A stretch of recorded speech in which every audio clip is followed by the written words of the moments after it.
Blog Talk Radio. Hey guys, it's your girl Sunny D. Clint? What's going on, good people? You know what I mean? We got a good show lined up for y'all. We've been going for a couple of weeks. We back. It's been a couple of weeks. This is 1 week. Yeah, well, 1 week. Anywho, welcome to tonight's show, guys. I have an echo. I don't know. Can you hear that, Clint? Nah, I don't hear no echo. I'm good. Yeah, I'm hearing one. Let me fix myself. Hopefully it'll stop. But welcome to tonight's show. It is, December 1st. Oh, it's December. We're officially in December, guys. And it's the month. Wake up, wake up, wake up. Really? You want to do my bone first? Anyway, J. Rowe is not with us tonight. We don't know if he's calling in. He's not supposed to be with us tonight, but depending on what's going on in his life, he will call in. He had a long day. Just started a new job, so congrats to J. Rowe for the new job. Salute, my brother. Yes. So it's just me and Clint tonight. So we're going to welcome you guys to the show. If you're listening right now, you're on blogtalkradio.com/GFT radio. What was I going to say? Oh, yeah. And check out our website, gftradioshow.com.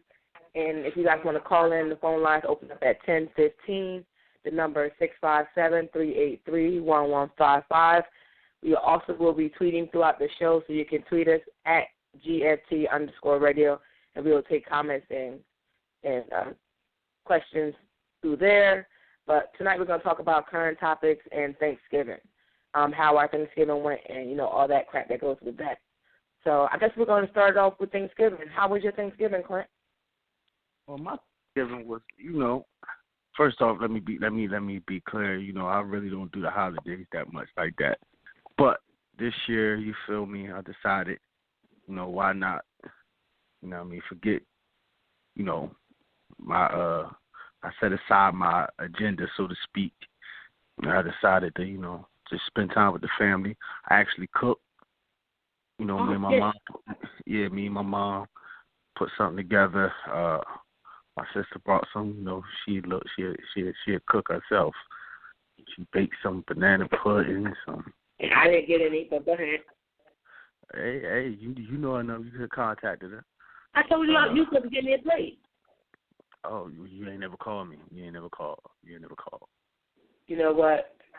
And but really, I enjoyed myself. Quite honestly, but I was really preparing because my daughter's birthday was the next day, the day after Thanksgiving. So that's what I was really focused on. But the day of Thanksgiving, I cooked, a little unorthodox stuff. I cooked me some lasagna, barbecue chicken. I went in a little bit. That's what's up. How was yours? Mine was. It was quiet. I'm not used to that. Last year my mom passed, and every year prior to that, me and her always cooked Thanksgiving dinner. My siblings brought in their little specialty dishes, but for the bulk of it was me and my mom. So I'm always used to cooking every holiday. But this holiday was no different. I did cook. My ham came out amazing. I loved it. Oh my God, I make ham. I'm like over turkey. But I made me some ham. I made my collard greens. I made macaroni salad, which is my mother's favorite. She wanted it for every holiday, even though it's not like a holiday food. It's like a cookout dish. I made that. I made some yellow rice. Got some macaroni and cheese going on. I had my pies, cornbread, all that. And I didn't make a whole lot of everything, but I made enough that, my sisters and them came over. They had plates. We had a bunch of snacks and shit. They had that too. So it was not out of my menu, but it was okay. So, I did what I always do. I cooked, so I didn't cook as much. But it was nice. Yeah. We actually cooked it. It was a lot of food. We was giving away. And yet I didn't get any banana pudding, so come on. I'm just saying, my bad. You know how that goes sometimes.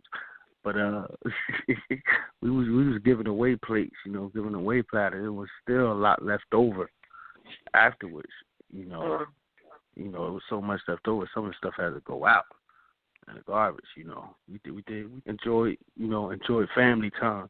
That's something I've been really trying to do with my family for quite some time because, you know, and I want it to be more than just on the holidays because, you know, like everybody distant, you know, everybody doing their own thing, you know, which is cool, you know, but I think at some point we all need to come together. It needs to be more than just on the holidays. You know, I'm gonna make it please certain family members to. I mean, let's do this at least like once a month or something like that. You know, just cook a big old dinner and everybody come together for that day, or whatever. And then we do that every month. Make it a family thing. Make it a ritual. Like a little soul food Sunday or something. Yeah. Exactly. And it's funny because in my family we lost two people, my mom and my grandma. And it was weird because this is the first Thanksgiving that our family was like scattered. And it was funny because my daughter kept asking me, Mom, what are we doing for Thanksgiving? What about the whole family and blah, blah, blah. And it was like after Thanksgiving was over, everybody was like, oh, yeah, we should have did something together. It's like, yeah, I've been asking about this for months. Like, what are you people doing? And you can't really place blame, but I kind of understand because with that so much going on with my family, it was like nobody wanted to relive and know that, you know, these people weren't going to be here anymore. So it was kind of an odd time for us. So we talked about doing something for Thanksgiving, whether it was not Thanksgiving, for Christmas, just getting together and cooking. Like everybody, first of all, my family can cook, so it's like everybody get together and make some food and show up at our aunt house that's still up in Trenton, and let's all have a big ass meal. That's what we hopefully that happens because like he said, this especially like even more so not just holidays, but I just think the holidays like that, those are the holidays you're supposed to spend with family. You shouldn't be elsewhere, you know? Yeah, I definitely agree. You know, like I said, you know, I really don't. I'm all for family coming together, period. You know, so I really don't do the holidays, but I understand the significance of those holidays to especially certain family members, a lot of my family members. So, you know, I acquiesce to them to, you know, to spend time with them. Yeah. Because, you know, I feel as though it's needed. You know, that family time is needed. It makes the family stronger. It makes individuals stronger because now, you know, you share that love and, you know, you got somebody to lean on, you can talk to, you know, and I don't like the distance. So that's one thing I do like about the holiday season is that, you know, it tends to bring family together. You know, one thing about the social media now during these holiday times is like, you know, a lot of my family we communicated through Facebook, Twitter, or this, that, and the third. And, you know, like that's cool because, you know, everybody was doing their own thing, but that's really not, you know, we're really not spending time together. Yeah. You know what I mean, like that. So I did wish more people would have came through, or you know, or maybe set something up to where we, like you said, so we all meet at one house and just gather there. You know, it really didn't work out like that. You know, but you know, my grandmother, my uncle, you know, my sister, a couple cousins came through. You know, I did go to my people's crib, checked on them. You know, but it wasn't. It was good, but I really wish it would have been more. Yeah. You know, I wish it would have been like a whole big family because I got a big family. Yeah. I got a huge family. So I understand when certain people going to be off doing their own thing. But, you know, I think throughout the whole day, you know, people could have found time. We all could have found time just to pop in, you know, chat it up a little bit, eat some food, you know what I mean, talk smack. You know, one thing my family used to be big on especially on my mom's side, is spades and stuff like that. You know, I learned how to play spades, you know, when I was like 6 or 7 because, you know, that's all we did. It was family time all the time, playing spades, talk junk, stuff like that. So, you know, I miss those times. So I wish, you know what I mean, instead of just wishing, I said wish, but instead of wishing, you know what I mean, I think, you know, I got to take the initiative. The younger generation now, we have to take the initiative to bring that back in a certain way because now we're the leaders of the family. Yeah, that's what I told my daughter. She kept pushing that. Like, Mom, what's going on with the family? Like, can we go here? Like, what's going on? What they doing? What can we all do something together? And it was like, I told her, I said, you got to understand that a lot of people feel different type of ways. They're mourning. They don't want to be reminded. I saying that to her, but I understood what she just wanted to be around family. And I was glad for those that did come by, those that come and share. Like, you have to. I'm one of the people that if I have something, you don't have to bring anything. You just show up.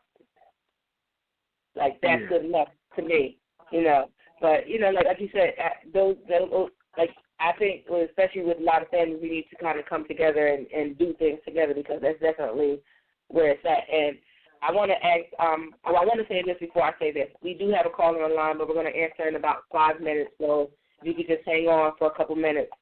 And that's when we start taking phone calls, actually 4 now. So just for the caller, just so you hear that anyone else calling in, we take calls at 10:15.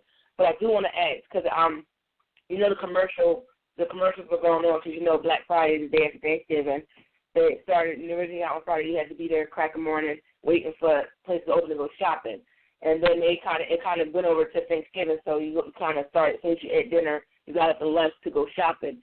Are you one of those? Well, I'm pretty sure you're not one of the people, but how do you feel about people being with family and then leaving just to go shopping? It depends on what they shopping for, because, some people use Black Friday to shop for Christmas. Mm-hmm. So, if they want to go and catch a sale on some Christmas stuff or some gifts, I can't be mad at that. Okay. But, if they just going to go for selfish reasons, in a way, I really can't be mad at it neither. But, as long as you spent some time with family, mm-hmm. I think it's cool. Then you go do your own thing. Like, you don't got to spend 10 hours with me. You feel me? Yeah. I understand that. You might come through for an hour or two, chop it up, and then go do what you do, Yeah. I mean, we all got lives. We all got, other things, we want to get done. You feel me? We all got our own families. Yeah. People got kids. So, if they want to go get their kids something that they know that their kid want for Christmas or whatever, mm-hmm. or even if they want to go clothes shopping, they need some clothes immediately, and they know a certain spot got a sale for Black Friday, and they want to go hit that, well, go handle your business. Go handle your business. You feel me? As long as you showed your family some love, it's all good. I ain't mad at you. Yeah. I never. Were you one of those Black Friday shoppers that went out and was like with the crazy madness, or were you,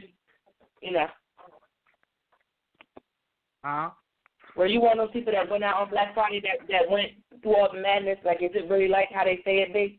Well, first of all, like I said, this Black Friday, I actually, it's my daughter's birthday.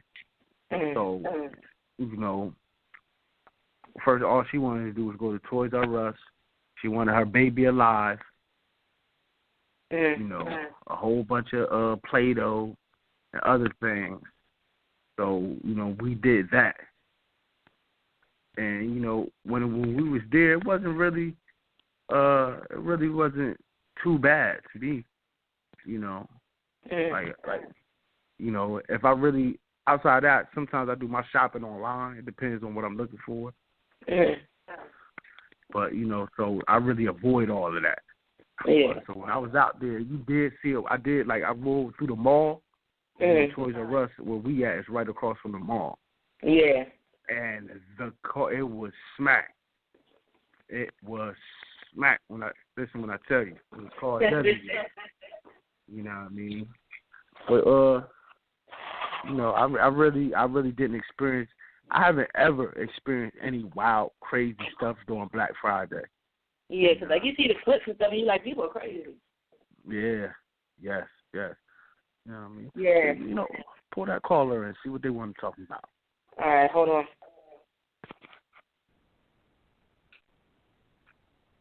Caller, what's your name and where you from? Hey, what's up? It's Willie Styles. How y'all doing tonight? Hey, What's Willie. going on, big bro? How you? Oh, man, I'm good. How y'all doing tonight? I hear y'all talking good stuff about, spending time with the family, spending time, on the holidays. yes, I definitely wanted to kick it in and say, same thing for me. I forgot who was just saying it, but I think I agree with the sentiment of, the holidays are definitely a good time to be able to get around family and friends who aren't close in proximity that you can, either get traveled in yourself or they'll travel, back home and you'll be able to see them. So it's definitely a good time for that. Not a lot of people know, but I don't really celebrate a lot of different holidays, but definitely Thanksgiving is one holiday I get down with because I do like to eat. So. Exactly. It's funny you say that because I'm just like you, Willie. Like, I don't really do the holidays, a lot of holidays, but Thanksgiving, I do make an exception because I love the food, baby. Oh yeah, that's for sure. That's one holiday I can embrace. Right. Now, what are your thoughts on? Go ahead. Yeah, so on the Black Friday shopping thing, my thing is kind of what you were saying too, in terms of if you go visit with the family, you kick it with them for a little bit. I mean, I did the same thing actually on that Thursday. I had went over my one of my sister's houses and just I just kicked it with her for like an hour or two, and then I was on my way to the next spot. I think it's it's just important. Show your face. Get that time in with the family, and then you want to go do your Black Friday shopping, go do it. But I think one thing that's been nice is that a lot of the Black Friday stuff, the Cyber Monday, and all those other deals going on, they've been extending it. So now you're not just restricted to just that first few hours of Thursday or late Thursday night or early Friday morning. You can kind of get it in that Monday, that Tuesday. Start taking advantage of the deals and then go from there. So I think it's been a little bit better the last couple of years on that regard. But, I don't see nothing wrong with it. Like you said, people get a lot of their Christmas shopping done during that time because there are some great deals. You can get kid toys. It's probably the best time to get them. And any type of electronics, it's definitely the best time to get electronics, TVs, and video games. I almost pulled the trigger on the Xbox One myself. I don't even play games. I saw that deal, and I was like, man, I don't know about passing up on this deal, man. It was a pretty good deal at Walmart, man. I almost did it, but I didn't want the headache at the crib with the kids, so I just let it go. I want to say I felt some type of way. Why? Because I went, like I said, my daughter's birthday was on Black Friday, so I'm like, sweet. You feel me? Sweet. Black Friday. Come on, baby. Whatever you want, let's go. You feel me? Yeah, like, let's go. Let's go. Now, we going shopping. So we go to Toys R Us. My daughter she's 4 years old, so she want the baby alive. And I'm like, all right, cool. Naive, that's when Naive said that, because I didn't know. I don't know how much a baby alive costs, this, that, and the third. You feel me? So we walks in Toys R Us, and, it's the setup, bro. It's the setup. Soon as you walk in the front door, what they have lined up, baby alive, everywhere, right at the front door. So I'm like, oh, man, as soon as we walk in, it's right here. So I'm thinking, all right, sell these things, this doll baby, get this thing for like $15, $20. Man, that thing was $50. Yeah. I said, you gotta be kidding me. I said, baby, I'm trying to talk to her. You feel me? I'm trying to talk to her. Like, listen, you got this baby alive over here, this do that, right? I'll go get you some Play-Doh. You feel me? And then we could just work it all together. She's like, no. I want this one that already comes with the Play-Doh. She already talking. She, it acts like it used the bathroom. I'm like, oh, man. Why not go to Walmart? Walmart probably cheaper than Toys R Us. Walmart didn't have them. They had sold out of the two Walmarts that was closest to us. They had sold out because her mom was looking for it. Her mom was looking for it too. I had to let her mom bought her one too. So she got over on she got over on her birthday. She got she got hooked up on her birthday. She got over. She was double dipping. She was double dipping. Right. Right. You Right. know what I mean? Man, I felt some type of. Man, I feel Go ahead, I feel bro. really bad for you because I've been through that. I'm on daughter number 4 right now, so I feel bad for you. I definitely understand, but I didn't realize how bad it could get until I went with my sister to get her daughter a what is it called, an American Girl doll. I went in this store, American Girl doll is expensive. Yes, hell yeah. Man, whole fucking store dedicated to them. The clothes cost $8,000 too. I'm sorry, go ahead. Exactly. We went to Chicago and we there on a business trip, and she's like, "Oh, I promise I'm gonna bring her home something, blah blah blah." And I'm like, "Okay, I was like, well, the American Girl store is down the street." I mean, I didn't click in my mind that a store dedicated to a doll, it's probably gonna mean the doll gonna be expensive. I'm just thinking that it's just super popular. So we get down there, we don't walk to the store, we sitting up there, at the front door. First thing we see is the way it's laid out. I'm like, this is like an Apple store setup. I'm like, oh, this is already a bad sign. So we get all the way up in there, and they had a clearance section in the front on the lower level. I'm like, okay, there's more levels to this, and they have a clearance section. The clearance section dolls are still like $60, $70, $80 for these dolls. They had accessories and packs for like $50, $25, $35. I'm like, bruh, wow. The accessories cost $50. Like, what's really going on? These dolls cost like $100-something, $200, and that's the normal prices. I'm like, crazy. I mean, it's out of control. Yeah. It's out of control. No, see, I have a teenager, and she was off the she has the Xbox. She has the Xbox and she has the Wii. She used to get me, Mom, I want these new games that just came out. Now, them games about $40, $50 a pop. Mm-hmm. This is why I'm going to tell you right now, I have learned with my daughter that I have to be a bargain shopper. When I tell you 1 year I caught one of the new games that's supposed to be $40 or $50-something, I caught it for like $27, and I bought that shit, and it wasn't even Black Friday. I got it like a week before Black Friday on Walmart. That's one thing I do. I'm like one of the window shoppers online. First of all, I'm an online shopper. So I just go online and I kind of look at different prices. I kind of price everything out. Like, oh, she wants this. Let me see how much this costs. Let me see, like who got it for cheaper. I happened to one day, I kid you not, when I told you I had about $30 in my account, it was serious that day. Like, I had only $30 in my account, and I wasn't even intending on buying anything. And I was going down the thing, looking at the Nintendo Wii games, the new games coming out, and I saw that shit for $27.34. I'm like, what? I looked at it. I added it to my cart because I'm smart, and I saved it. And then I like go shopping on Best Buy, Amazon, go to all the sites trying to see like this is crazy, this ain't real. Well, I looked around. Go ahead. What I did learn that you brought that up, that actually shopping online tends to be cheaper. Yeah. They're actually going to the store. Oh hell yeah! I'm a firm believer in shopping online because I got that shit for $27.34. When I tell you I couldn't, I had $30 in my account. I know I was going to eat lunch the next 2 weeks. I don't give a goddamn. I got that shit for $27. That shit cost $40, $50. I was like, hell fucking yeah!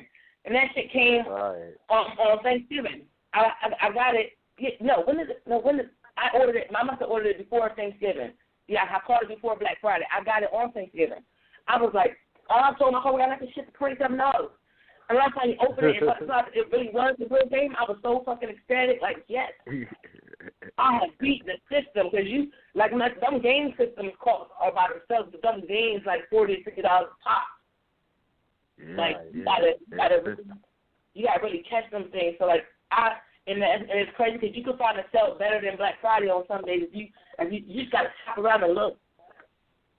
I'll be on it. Yeah, that's I'm trying to find my baby like I said, this year right now. Right. Like I said, this year, actually last year too, I think they were doing a lot of the Black Friday deals a week, even 2 weeks in advance. So it was real easy to find some better deals without having to wait until day after Thanksgiving. So people definitely got to start looking out for them deals. Even on Cyber Monday, some stores. I mean, right? Exactly. Cyber Monday, you can get, depending on where you shop at, you can get double the discount. Matter of fact, My grandma, I just bought her coat the week before Thanksgiving. I had been ordering her this coat on Macy's.com, but it was $59. I ordered it. It came in. The size was wrong. I had to send it back. I tried to order another one. Got it for like $35. It actually went marked down to $35. It was a $59 coat, right? Rampage.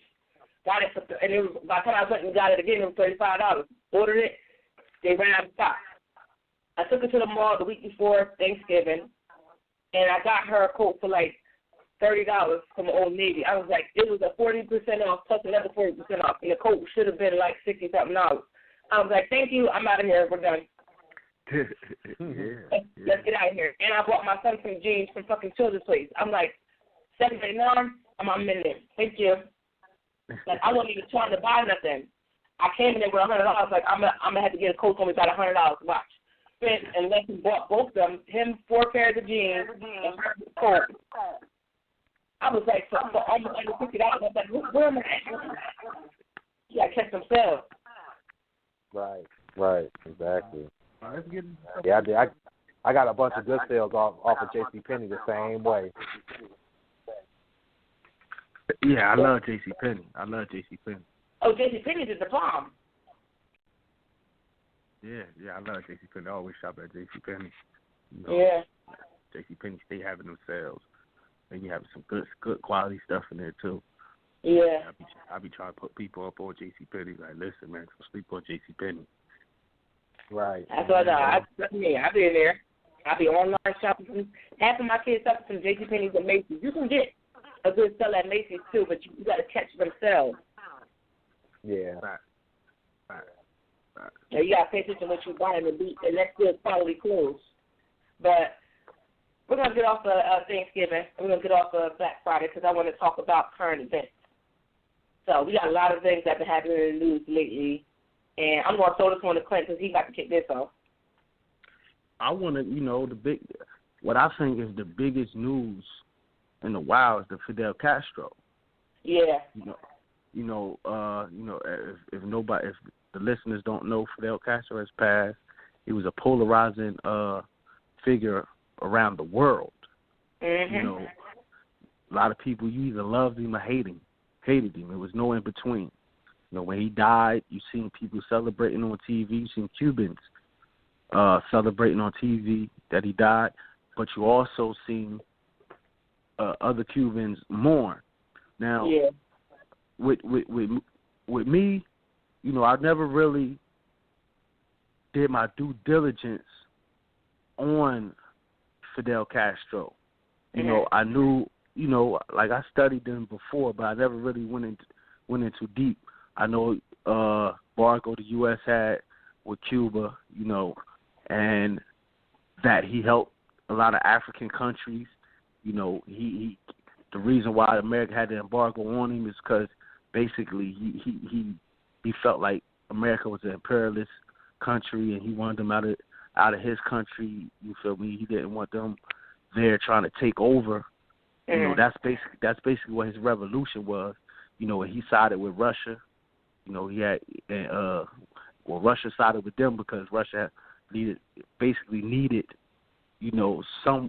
a country that was close to America. Mm-hmm. You feel me? But when you talk to different Cuban Americans or people from Cuba, you get a variety of different reactions about his death. Some people, like I said, some people were happy he died. Some people look at him as the greatest revolutionary ever, because that man had, it's documented that the U.S. had at least 600 assassination attempts on that man's life, and he survived. Till he was 90 years old, and the whole time he never conceded to the U.S. He was one of the big reasons that Nelson Mandela got freed from prison. I never knew that. I didn't know that. Yeah, I never knew that. He was one, but because he went and he supported them over there in South Africa and defeated. He sent the Cuban troops over there. They defeated, that little army, and weakened them to the point to where they had to let they had to let Nelson Mandela go. That's one of the main reason why Nelson Mandela was released from prison. And then I was just reading, I think, the president of Angola, he helped Angola out, and there's a couple people, that he's a couple countries over there that he sent, and he helped them. Mhm. And so I was listening to it's a YouTube. I want people to go on YouTube and go and put in Professor Smalls. Professor Type Small. that Professor Smalls, Side TV on YouTube, and he really, he's a historian. He's a scholar, black man, and he really breaks it. He gives you a great history lesson on Fidel. Some people may disagree with him.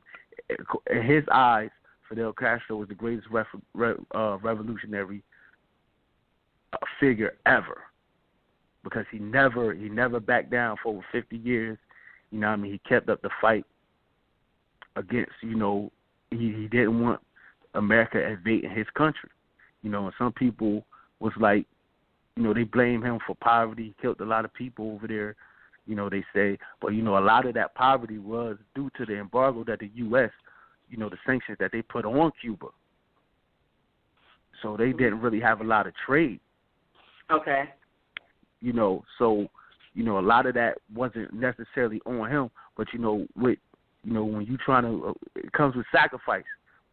When you're trying to be a revolutionary, everybody not going to agree with you. Yeah. And then how he broke it down, how the brother broke it down was, a lot of the people, a lot of the Cubans, and I wish, and if any Cuban Americans out there listening, I would love for y'all to call in and give me your thoughts, on what I'm about to say. Mhm. A lot of, it's in Cuba, it's race. It was racism there. Mhm. And in Cuba, you have white Cubans, they consider them. And you have the darker skinned Cubans. Mhm.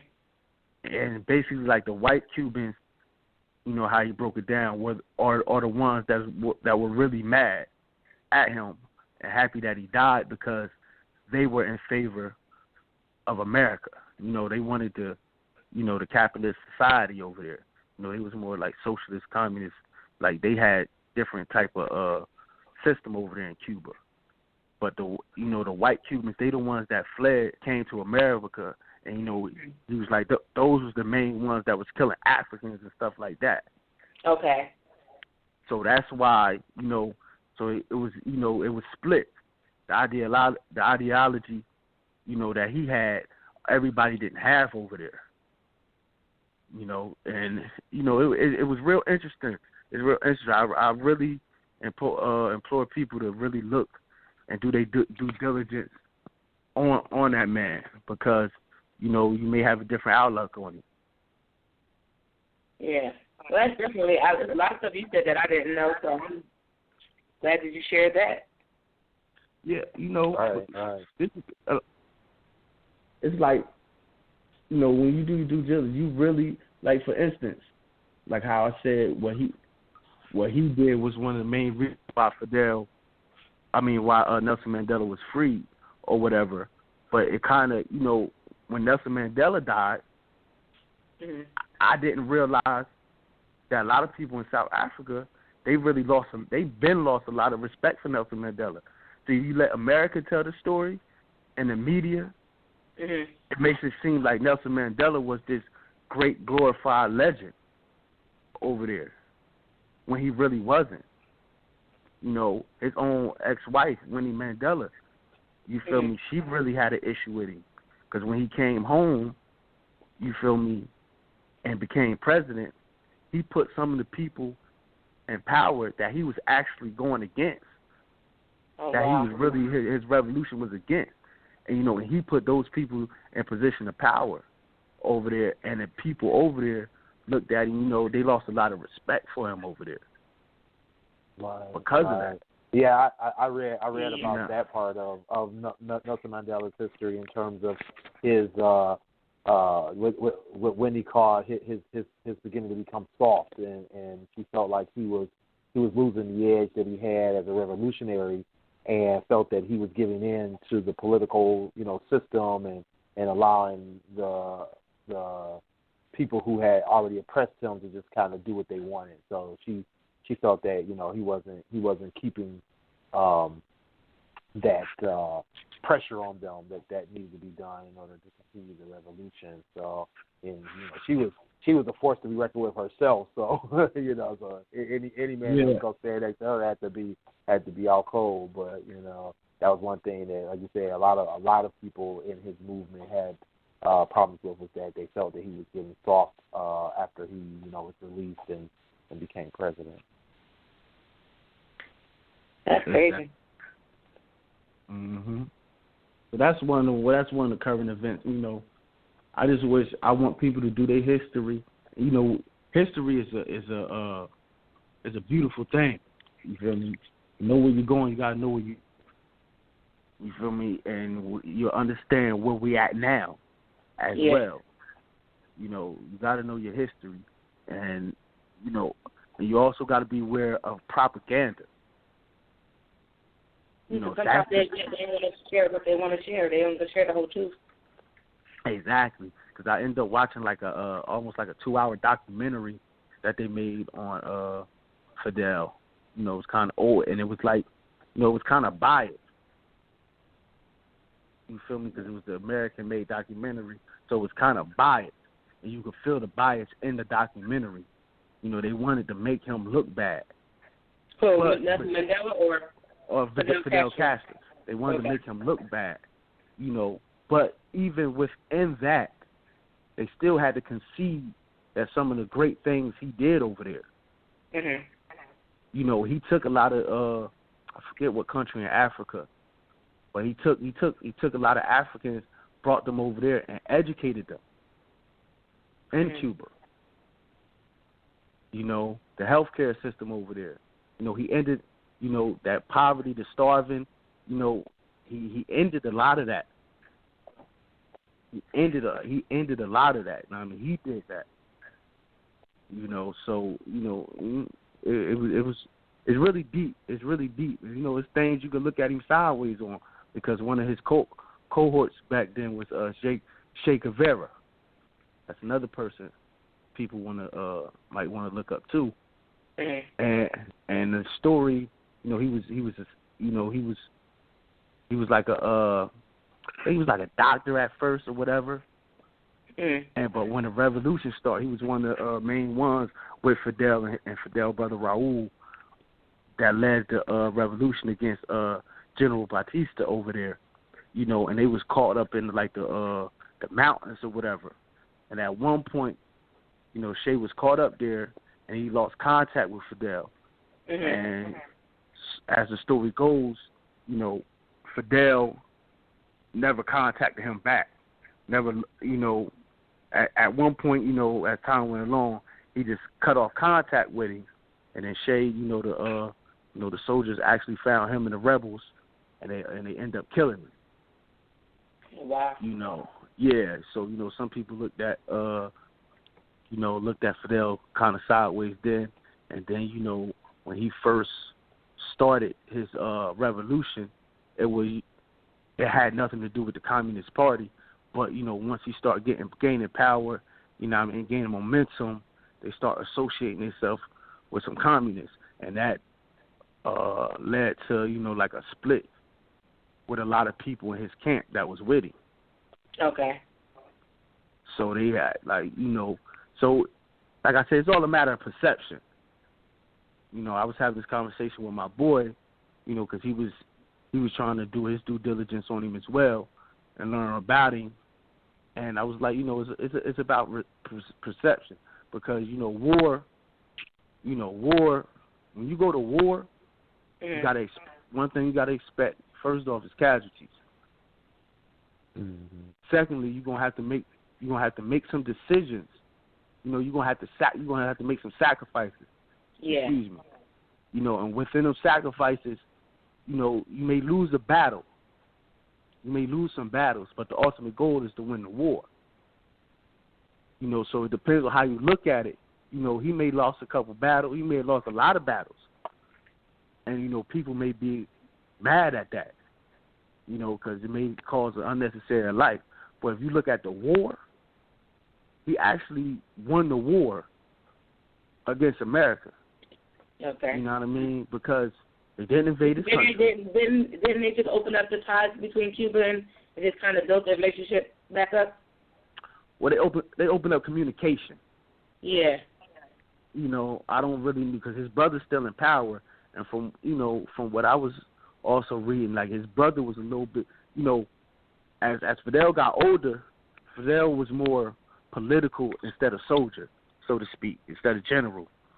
And then he was more laid back, and he let his brother take over, and his brother was at one point the general. Mm-hmm. And they say his brother really got more love from like the soldiers and stuff. His brother was more well liked, even though they probably share the same ideology. His brother is more well liked. So I don't think much will change as long as his brother's still in power.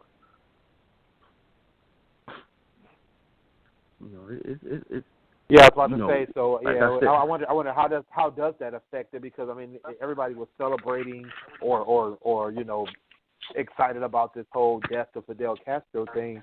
But as far as I was gathering, is that he's actually been out of power since 2011, right? And so because he's been technically retired since 2011, and the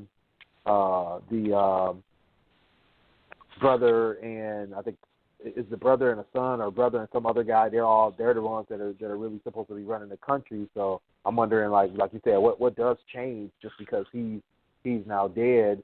Does it really change the climate between the United States and Cuba? Does it really change things for the system that's down there, how the governments run, and their relationship with other communist countries? It sounds like it's going to be status quo, in the way I could see it, but I don't know a lot about it either. So yeah.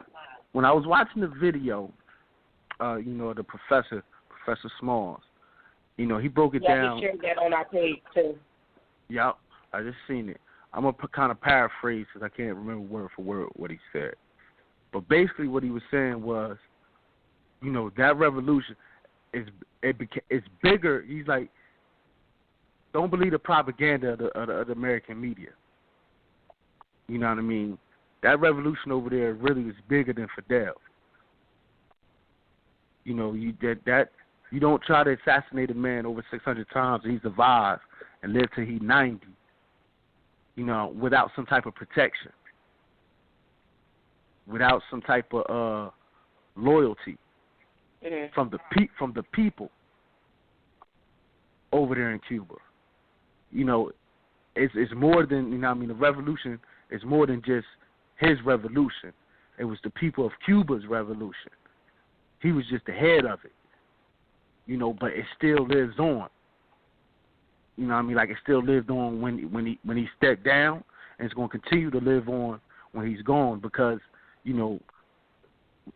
that's what they want over there, so to speak. That's what the majority of the people want because, like I said, it's a little it's a divide between what they call like the white Cubans and the darker skinned Cubans who were usually the ones that were oppressed. And he ended that. That's what basically it was all about, And so I don't really think much will change because the people of Cuba don't want it to change, so to speak. Because if they did, they would have been rose up again against him, and they didn't. And they haven't. So people gotta look at that as well. Yeah, you had people who the big exodus from Cuba, they left, but those who was the people who really didn't want to be there and who was against him. Anyway. That's crazy. It's just like America. Yeah, exactly. Right. Yeah. You know what I mean? Exactly, just like that. Yeah. That's and going back to what you said about the whole history thing and about perception, it's all about, you know, like they say, you know, the whole saying goes is that it's history is written by the victors, and history is written by those in power, right? You know, so when we get our history information or documentaries or whatever the case may be, it's going to be slanted toward, you know, making the United States look good versus making other people look good, and especially when it's their enemies. I mean, they tried to assassinate this man that many times. They really had it in for them to the point of they're going to make sure history tells a certain type of story that slants everything towards our way and makes them look bad, no matter what the situation was. And I definitely agree that, you know, when it comes down to, especially in the revolution, right, you know, you're talking about people having an ideal, people having ideologies that differ from the government, people having strong feelings about things that are going on that makes them want to change things in such a way that there's going to be disagreements in how it's done. There's going to be methods and ways that other people aren't going to agree with, and so you're going to end up with, you know, a lot of people either hurt, mad, or trying to go against the revolutionaries. You know what I mean? I mean, it's just like you said, the same way here in the United States. You know, we all don't agree on the same thing. We can't even agree on a president. We can't agree on a political party. You know, within the same political party. You know, the Republicans fought all the way till the last day of the election, and you still saw dissension in their ranks. You know, even after Trump became president-elect. So it just goes to show you that we can't all just get along, because there's always going to be somebody's agenda that has to be that's going to make somebody else mad. Yeah. It is going to be, like I said, it's no different than how America is right now, and it's crazy because, like with our president, with our soon-to-be president, you see the tactics that was happening. And you see what's happening ever since he's been elected. It's crazy. Yeah, I look at it like, you know, think about the civil rights movement. And, you know, people of color all had one mission. You feel me? Equal rights. You feel me? Stop the police brutality. You feel me? We want the same type of education and everything, right? Mm-hmm. Everybody was on the same accord. But everybody, had different ways of doing it, or different ideologies of doing it. You had Martin, you feel me? He wanted to come peacefully, marching. That's what they promote. You know, that's what they promote the most, because he wanted peace. You feel me? He wanted, you know what I mean, be humble. But then you had Malcolm, you know, by any means necessary. Malcolm wasn't, you know what I mean, Brother Malik El-Shabazz Shabazz. That was what he died as. You feel me? He didn't want assimilation. He didn't feel as though black people should try to assimilate with whites. You know, that was totally opposite of what Martin was preaching. Malcolm was like, we need to worry about ourselves. You know, and if you look, you know, through history, Malcolm, in my opinion, Brother Shabazz was right. Because to this day, we haven't taken care of ourselves. We haven't built up our own, you know, our own economy within our own neighborhoods. You feel me? We don't support black businesses. You feel me? You know, that's what Malcolm was preaching. Then you had the Black Panthers. They was like, well, listen, we look. Forget all that nonviolent stuff and all of that. You know what I mean? These was educated brothers. That's one thing people need to know about the Black Panthers. The Black Panthers, the leaders of the Black Panthers, you know, Bobby Still and all of them, Huey Newton. These was educated brothers. They weren't just some dudes that was, you know what I mean, trying to be Rambo out there. You know what I mean? They were very college educated brothers. That's one thing that gets lost in they story. It was some college educated brothers, but they knew. You feel me? That's why I feel like they were the most important part, because they let the white man know back then, like, listen, we will return force with force. You feel me? So that was But yeah, we would return but force. like you said, a long time ago, Mhm. people didn't. Not everybody agreed with that, right? Exactly, and they didn't agree with that back then. They was like, "Well, man, listen, that's suicide."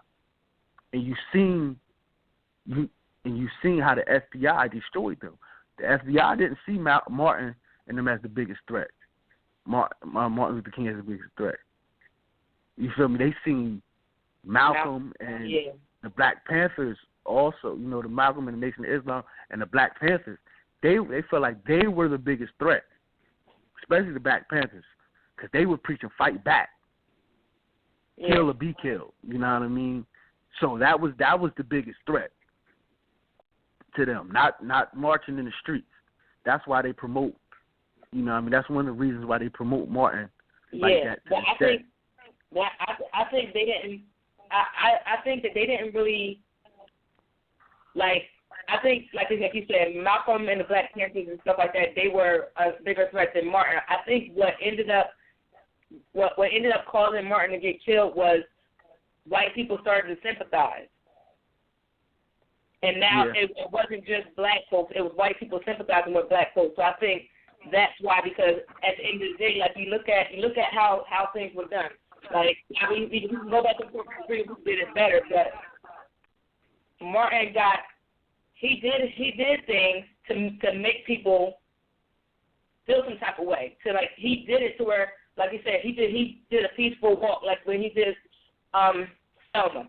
He did a peaceful walk with a bunch of black folks, and they were on TV watching this, and then you had people watching these people get beat for just walking over a bridge to go try to register to vote. So it kept happening, and things kept happening, and like, why is it being viewed on TV by everybody? It clicks that maybe that's not right. Same thing with you could take it back, not even with Martin, you could take it back to Jackie Robinson and different people, like different black pioneers that infiltrated a white area, that they weren't allowed to. When you keep pushing against that, and you see people like you see people being abused for something that you might not. Like, some people might not agree. Some people might have just said that was just okay, they got their ass beat, whatever. But if you keep watching this, at some point it's going to touch somebody's heart. So I think how he did it, he made a statement, and it made white people want to do something for black people. That's why I think that he ended up getting killed, because he started bringing non-black people into this fold and trying to help out with the situation. That's why I think he got killed. But like I agree with what you said. I think Malcolm was a bigger threat, and the Black Panthers were a bigger threat, because they were like, we need to do it to ourselves. We need to do this. We can't be like them. We have to separate ourselves. And you said, kill or be killed, and things like that. But it ended up essentially being we lost two like a lot of great people that were doing things for the black community. So and think about it. Who did Castro meet when Castro came over here to America? Y'all know who he met? Yeah. Malcolm. Wow. They had the revolutionary. He met Malcolm. They had them a little. It was like a little private meeting, and the Professor Smalls, he brings that up. He was actually back then. He was actually security for Brother Malcolm's sister. Mm-hmm. So like he states in there like it was big thing. He had big thing. Like he was for the black man too. You know what I mean? Like that's one of the things why America hated him. You feel me? He was all for, like, listen, man, this is not y'all land. This is not the white man's land. Like, y'all coming over here and y'all trying to take people land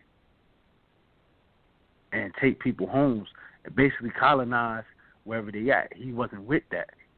He just wasn't with that. And that's why he supported a lot of African countries.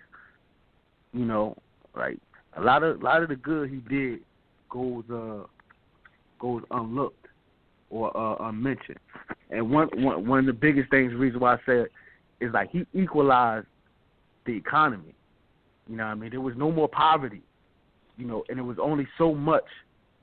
In America, you can get as rich as you want, right? Mm-hmm. And Cuba, it ain't like that. You know what I mean? It's a limit on how much land you can own. Okay. No no foreigners can buy any land. He equalized salaries. You know what I mean? He took his own land from his mom. Wow. You hear me? He took his own land from his mom and gave it to the, like the people, the peasants. His mom hated him for that. But that's the type of dude he was. That's crazy. But like you said, you wouldn't know all that. You wouldn't know all that. Not unless you did your research. Right. And I mean, like that. Like I said, it's hard for me to really, like I didn't grow up back then. So I'm just going off history lessons, and I'm just piecing the puzzle together. And in my mind, I'm just coming like, I respect the man. Yeah. If you would ask me what I was supporting, I'd say yes. Then on the same token, I also, it's hard for me to say yes without really hearing from other Cubans who live there or Cuban Americans here. I have to listen to them as well. Yeah, because they should know more than we should know. Exactly. You know what I mean? But then you gotta ask yourself then, what is their ideology? Mm. You know what I mean? Why did they hate him? Did they hate him because he was helping Africans and helping blacks, or did y'all hate him because he was against, all y'all becoming rich? He took y'all land. He took, he brought y'all back down to equality. Or y'all mad at him because of that? And they said when for instance, y'all know the Scarface. Yeah. The movie. When in the beginning of Scarface, when all the people getting off the boat, Tony Montana getting off the boat and all that. Yeah. That's Cuban. That's Cuba. That's them leaving Cuba. And it was like one of the things he did was, well, all right, y'all gonna leave, we're gonna send y'all some of our worst too. We ain't just about to send y'all the people that was wealthy who don't want to be here nowhere. We're gonna send y'all, you know what I mean? We're gonna send y'all something. Yeah. we're gonna send y'all something. Like, that was real. Yeah. You know what I mean? So, as Americans, you can understand now they feel some type of way about that too. It's like, all right, now you playing dirty too. He already looking at y'all like, you already looking at America like y'all been playing dirty. Yeah. You feel me? I'm just fighting fire with fire. That's crazy. You know what I mean? Yeah, it's definitely a lot to learn about that history, and it gets harder and harder as time passes to get good, unbiased information about a lot of these people in history. I mean, I remember when I first read about Malcolm X and trying to understand his significance in history. I was probably a teenager, and it was so little information that was just like, immediately available in school. There was so little information that they were, they never talked about them at Black History Month or anything like that at all during that time when I was in school. And then you had to dig deep in real libraries and through real, other resources other than, what was available to you in a high school or elementary school.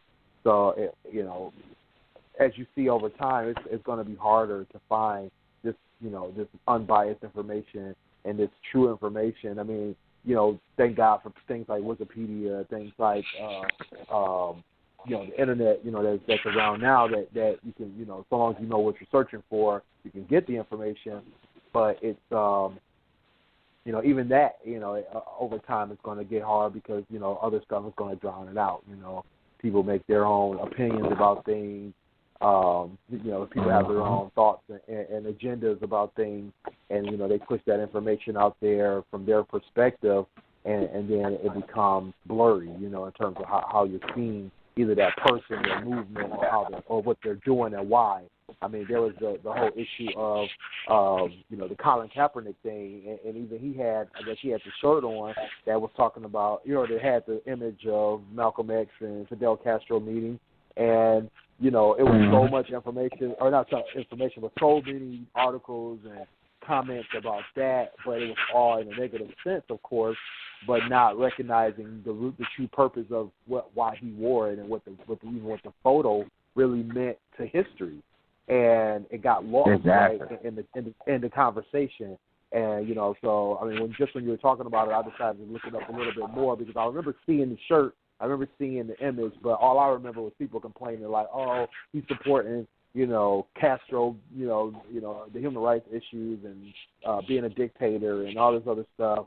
And, you know, so tweaking the search a little bit, I was able to find an article that actually talks about what that photo really meant and in a grand scheme of things, what that meeting meant to history. And but it's sad that, you know, people have such a skewed view of things because of what they're told in school or what.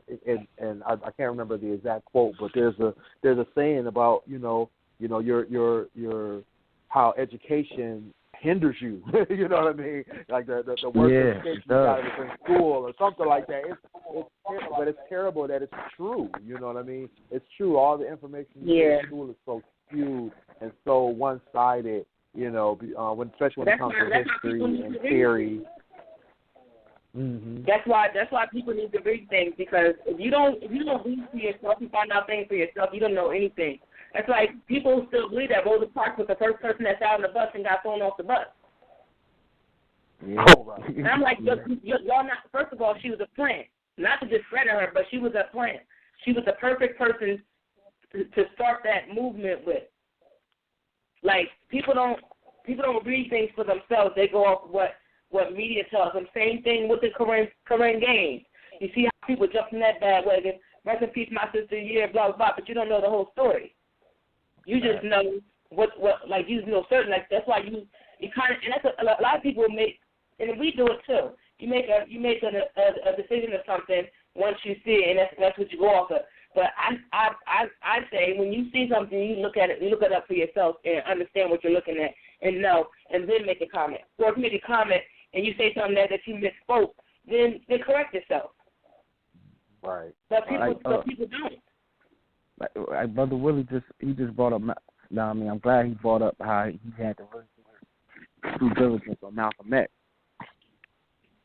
You know, because first of all, I never knew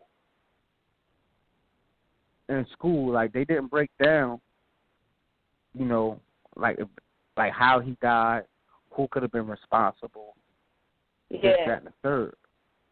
You know, I never knew that the family, you know, a lot of people saying the government, just that the family, Malcolm X's family, his sister, you want to know who they blame? The Nation of Islam. Yep. Elijah Muhammad, right? Specifically, Louis Farrakhan. Oh yeah, because and that's crazy because you like, and that's one thing I'm glad. Like I love, like I like Malcolm X. Not only is he a Taurus and his birthday is the day after mine, but like I like to look up.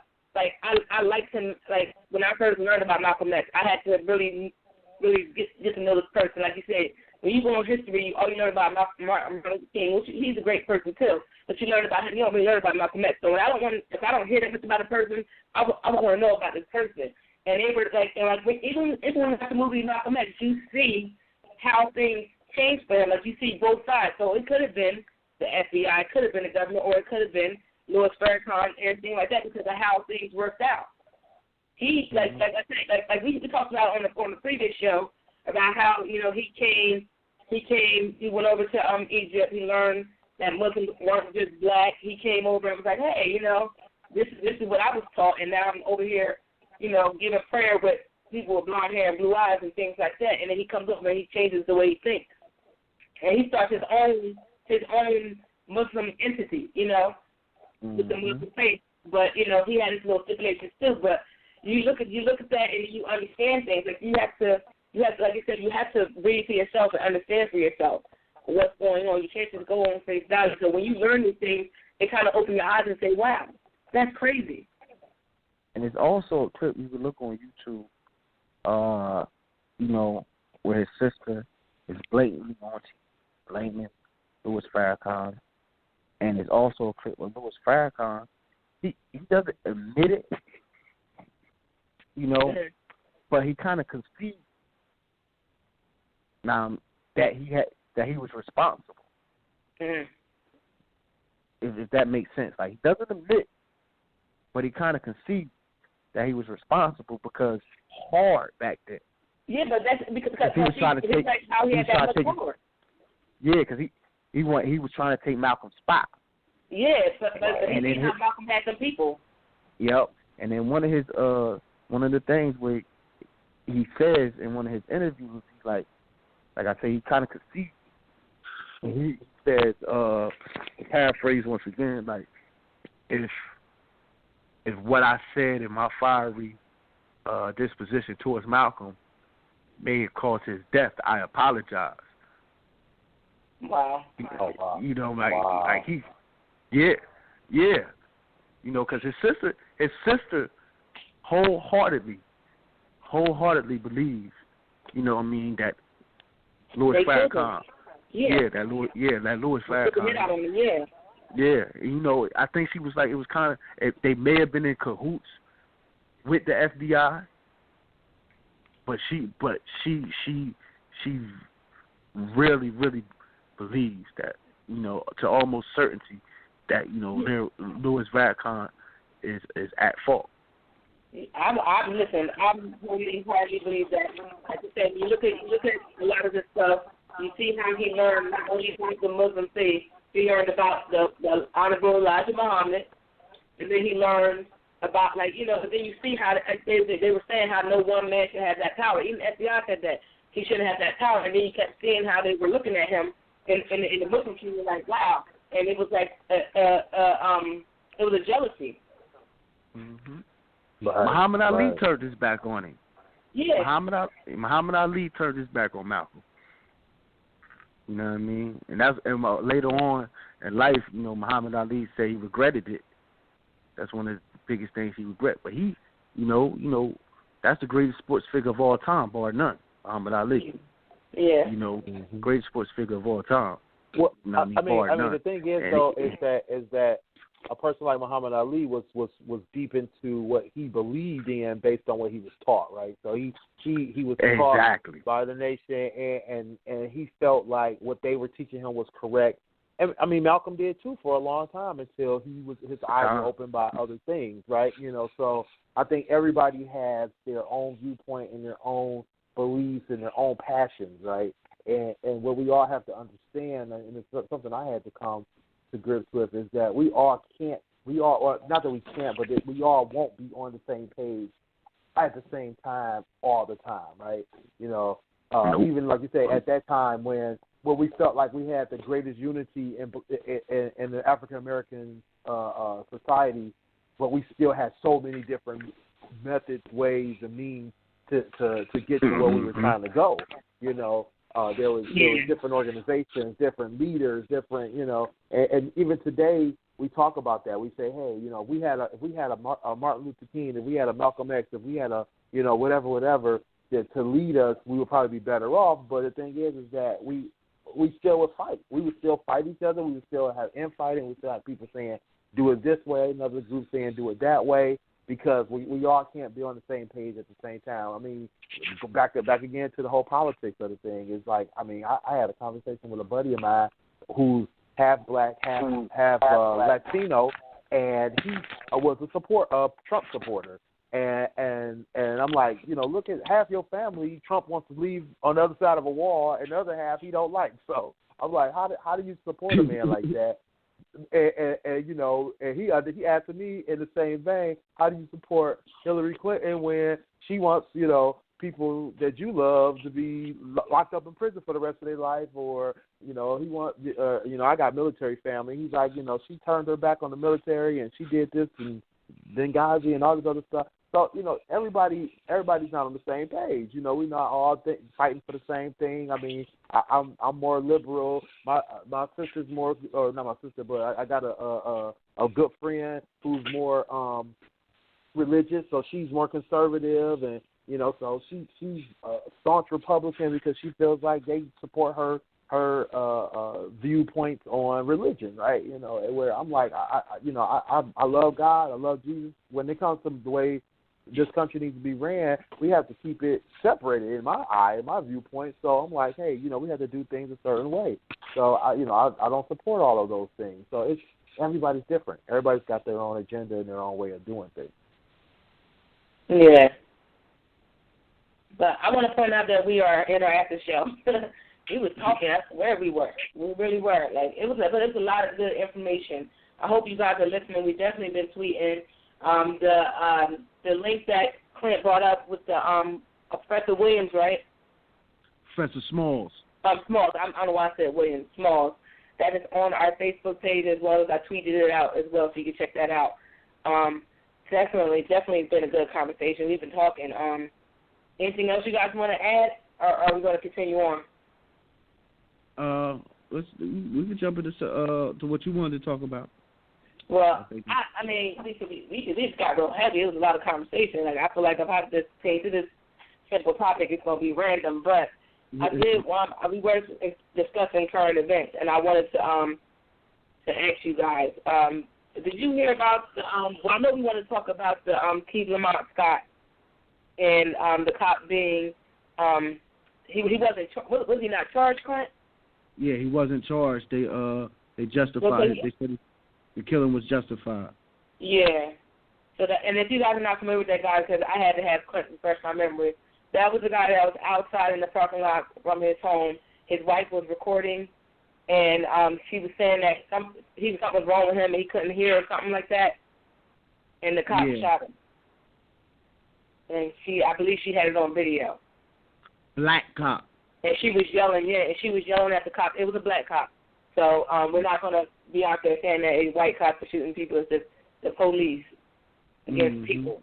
So I just want to put that out there because a lot of people just think it's all black people getting killed by white cops. And it's, the cops are killing people, period. The cop was found that he was acting lawfully and will not be charged. So what do you guys think of that? Because I think he was holding something, or the guy was, something was wrong with him that he either, I don't want to say he was deaf. He wasn't deaf. I forget what, I got to refresh my memory of what was going on with him. But I know it was something that was going on, and his wife was talking to the, yelling at the cops not to shoot him. I think the wife said he was mentally ill. Like I got an article up. Yeah, I got to go right to it. So go ahead. Basically, first of all, Oh, she said he had a traumatic brain injury. That's what it was, a traumatic brain injury. Yeah. And she's still saying, and the family is still saying that he was not armed. Yeah. That he was not armed, but if you listen to how the prosecutor broke it down, and he said if you look at the videos, like it kind of looked like he was armed, and they had like he had a holstered gun and on his ankle, and they said they had another video camera shot from I believe like a store that verified it. Mm-hmm. So, and the officer name is Brentley Vincent. Okay. Like I said, they said it was justified. They said they saw him get out of the car. When they approached the car, Scott exited the car with the gun. Again, at that point, officers deemed Scott a threat, and Vincent fired his weapon. It was like Vincent thought that he was acting. Thought that Scott was acting aggressive and that he was like looking around seeing which one he was going to shoot first. And that's why he shot him.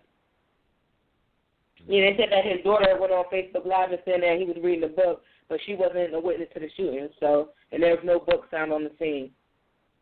Yeah, exactly. So it's a lot of this. That's why I said people need to kind of read the situation and see what's going on before they pass judgment. But they kind of, and it's funny, like even with the Corinne Gaines, I don't know if we talked about that on the show after the fact, after we found out about her, like when they showed her, like, first of all, I just want to before you hold that thought, I don't want this Scott to get confused with Walter Scott in South Carolina. That officer, that was the guy that was running away, and the officer shot him in the back. Okay. That officer is facing 30 years. Yeah. Okay, I just wanted to point that out. Yeah. No, definitely. But I was saying, like, with the current games, when they broke down that whole video, like even they showed the video of her, that video that they finally released the video of her being in the house during the stand-up. Yeah.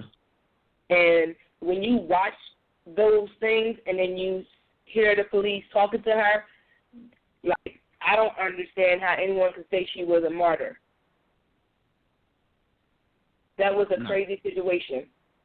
Nah. It was a crazy situation, and it could have been avoided, and she chose to go the way she wanted to go. And as we said on our podcast the last time we talked about her, I feel like as a parent you should be concerned with your child's safety. And her child, her child should never have been in that situation. If she felt as though that's what she needed to do, she should have let her boyfriend take her son and go. Exactly. And let her deal with that on her own. That way her son would have never been in harm's way. It never would have been an issue with her son. It just would have been her dealing with the cops alone. And I think they would have just entered the house and did what they needed to do. But I just think that situation, like I said, a lot of people rushed to judgment and felt that she was a martyr for the cause and didn't fully understand the situation, or just was, thought the same way she did and just didn't care about the safety of her kids and things like that. Like, I feel like if you're going to do something like that, keep your kids out of it. Your kids don't need to be involved.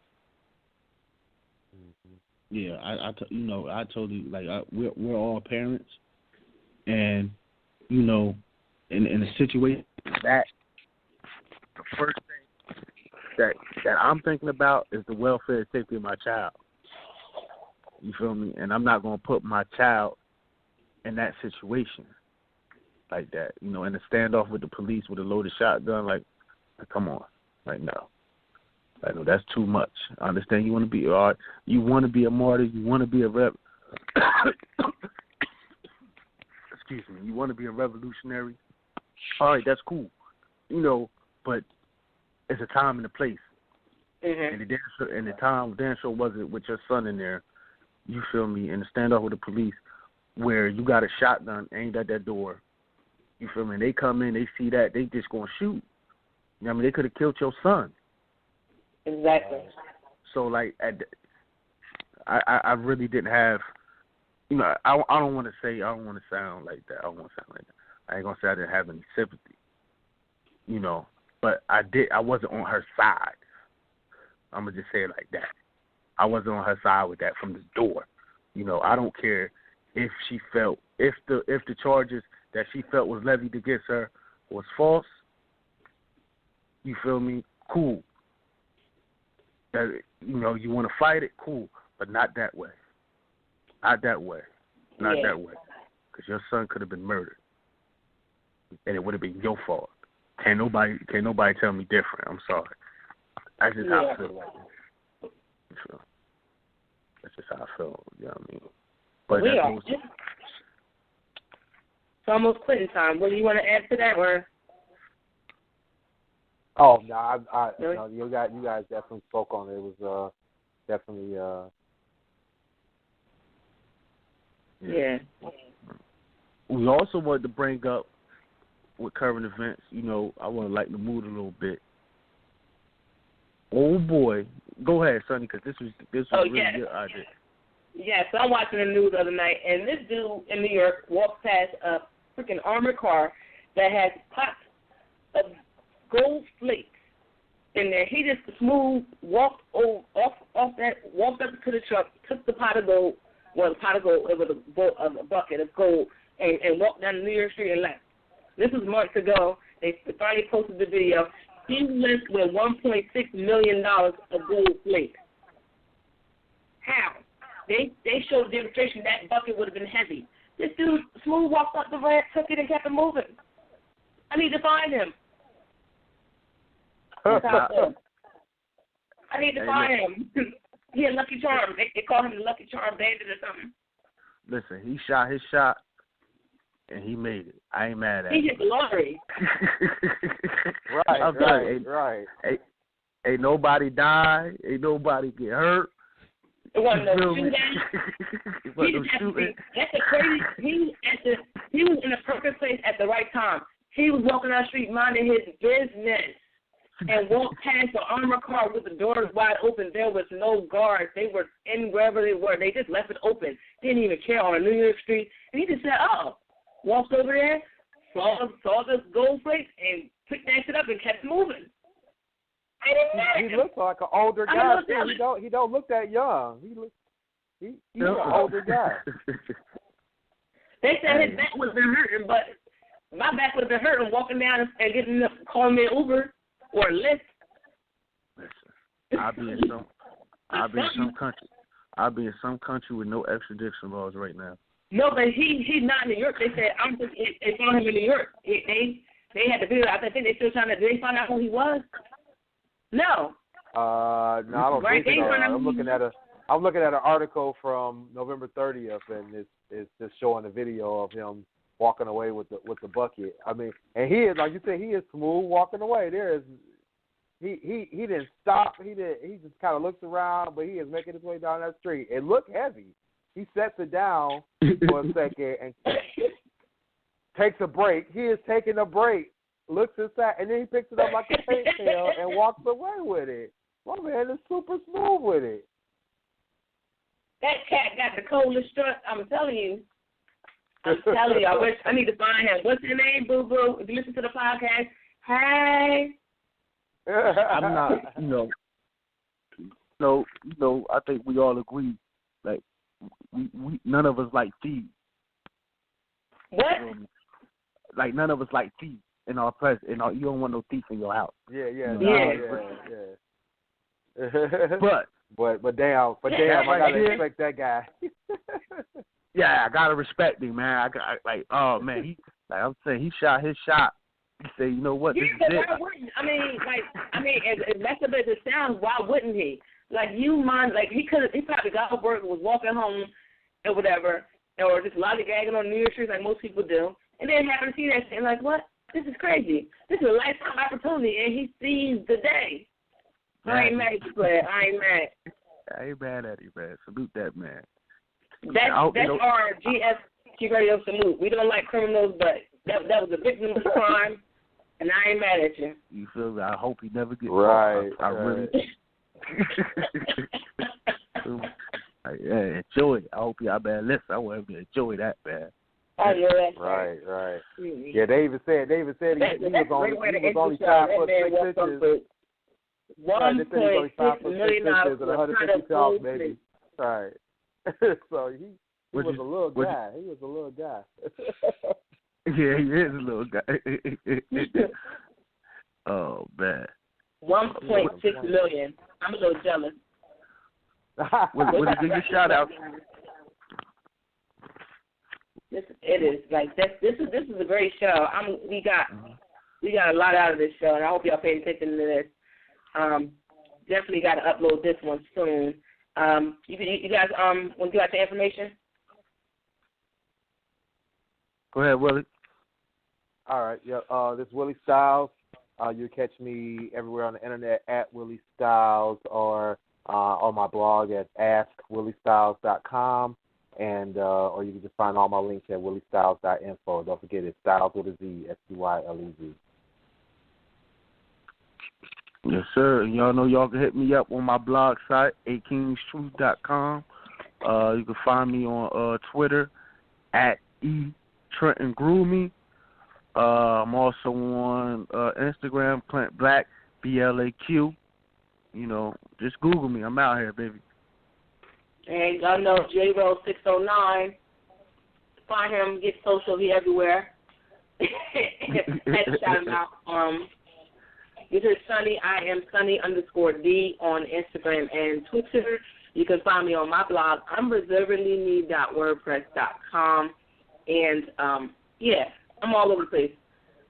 Check us out. Check out our website, gfpradioshow.com.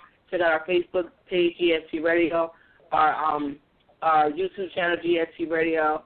You know, what else am I missing? Our Instagram and Twitter is GFT_radio. So follow those as well. Pretty much shout out to everybody that supported us. Thank you, Willie, for calling me. We always appreciate you calling us. You're like our other honorary co-host. You always call me in the right time. Yeah, salute to my brother. No problem. Man. No problem. I appreciate being on the show. Definitely I appreciate you guys coming up with these great topics. Y'all do all the heavy lifting. I'm just here to do the light work. So. My brother. Speaking of topics, next week, that post, that one is already on Blog Talk Radio. Next week is the miscommunications of situationships. I tell y'all have to tune into that. We about to get into some conversations that make people feel uncomfortable about their lives, about their situations, because y'all not in relationships. Y'all just single, want to be in relationships. So that's what we're going to talk about next week. Definitely going to be a good topic. I can't wait for that one. Yeah. All right, I got to definitely dial in for that one. Yeah. Yeah, the convoluted system of being single out here in these streets. You know what I mean? These situationships and the miscommunication. You feel me? So listen, if y'all, we implore people that's in relationships to listen to. Y'all gonna want to listen because I got some things. You feel me? Talk about y'all with in these situationships too. Some of y'all married, but y'all still in some situationship. Amen. Amen. Amen. Right. True that. Taking y'all to church next week. Bad but true. So definitely be tuning into that one. That hashtag is going to be situationship. So you got to definitely hashtag that one. We're going to be promoting that all week up until Thursday. So y'all can get in. Y'all got comments. Y'all can write it on the Facebook page. Y'all can share it on our Instagram or our Twitter, our own personal Twitter, the GST Radio Twitter, all that, because it's going to be interesting. So definitely tune in. We'll catch you guys next week. Yep. See y'all in 7 days. Bye, guys. See y'all, all right, see y'all in 7. Holla. Yes, sir. When you don't go to Geico.com, car insurance can seem intense. Like breakup R&B intense. I thought you said you loved the sweater that I got you. If you didn't, you could have told me. Geico makes it easy. Just go to Geico.com anytime to update or check your policy without all the extra drama. I even had a gift receipt. When you don't go to Geico.com, car insurance can be confusing. Like Swedish techno confusing. Bark, bark, meow, meow. Dance with me, purple cow. Bark, bark, meow, meow. Ooh, you lovely cow. Geico makes it easy. With 24/7 access, all you have to do is go to Geico.com and you could save money on car insurance. It just makes sense. Unlike, Dance with me, purple cow. I like your move.